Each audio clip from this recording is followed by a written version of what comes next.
¿Qué tal? Muy buenas tardes. Pues finalmente, después de muchos reportes, van a reparar el paso a nivel que se encuentra en la 11 Sur frente a Casa de Justicia. Y pues será el Ayuntamiento de Puebla quien se encargue de reparar este paso peatonal que está precisamente aquí sobre la 11 Sur, frente al centro sur, a la Plaza Centro Sur. Hace unos días vino mi compañera Cintia Coliote a mostrarles las deplorables condiciones en las que se encuentra y los problemas que causa. Se hace un tráfico denso en la zona porque tienen que pasarlo muy despacio y con mucho cuidado. Y bueno, si alguna persona lo llega a pasar a alta velocidad, adiós llantas, ¿eh?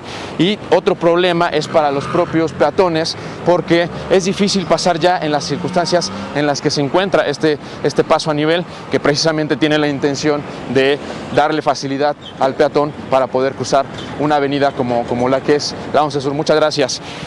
Como podrán observar, estas son las circunstancias, ya las condiciones en las que se encuentra este paso a nivel.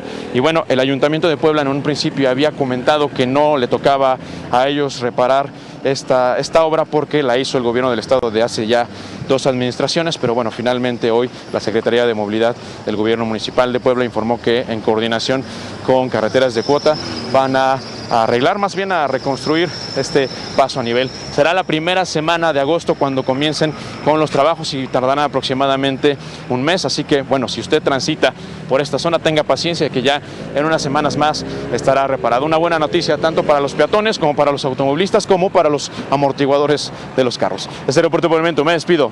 Buena tarde. Muchas gracias, Manuel. Buena tarde.